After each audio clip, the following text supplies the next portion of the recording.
నమస్తే, ఓహోయ్ కుకింగ్కి స్వాగతం. ఈ వీడియోలో పేపర్ అటుకులతో ఒక చిరుతిండి, ఆరోగ్యకరమైన చిరుతిండి ఎలా చేయాలో చూసుకుందాము. అదే గ్రీన్ పోహా.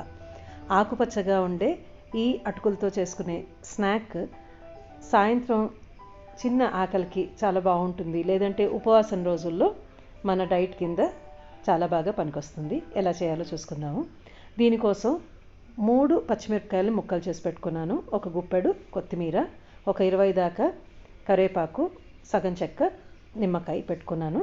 2 కప్పుల పేపర్ అటుకులు, 1 కప్పు ఫ్రెష్గా తురుముకున్న కొబ్బరి.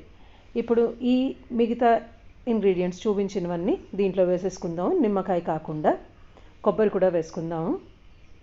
మనం కొబ్బరి కొంచెం ఎక్కువ తక్కువ మన ఇష్ట ప్రకారం వేసుకోవచ్చు. జార్లోనే సరిపడా ఉప్పు వేసుకుందాం. ఇలా వేసుకోవటం వలన చక్కగా మొత్తం కలుస్తుంది ఐటెంలో.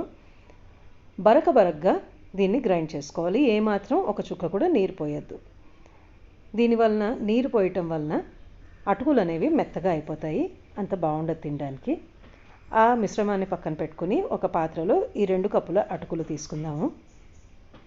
ముందు చెప్పినట్టు కొబ్బరి కాస్త ఎక్కువ తక్కువ మీ ఇష్ట ప్రకారం చేసుకోవచ్చు.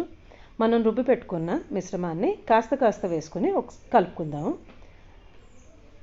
దాన్ని బట్టి ఇంకొంచెం ఎక్కువ వేసుకోవాలా, కొంచెం తక్కువ వేసుకోవాలా అనేది మనకు ఒక ఐడియా వస్తుంది.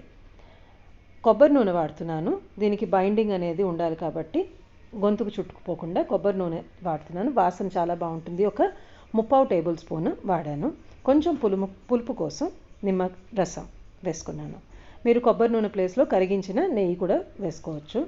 అటుకుల్ని బాగా నలిపేయకుండా పైన కలుపుకొని వడ్డించుకుంటే మనకి ఈ స్నాక్ ఐటెం రెడీ అయిపోయినట్టే. ఇది మనం చేసుకోగానే వెంటనే వడ్డించుకోవాలి, లేదంటే దీంట్లో ఉన్న తేమ వలన అటుకులు అనేవి మెత్తగా అయిపోతాయి. చూసారు కదా ఎంత సింపుల్గా చేసుకోవచ్చు.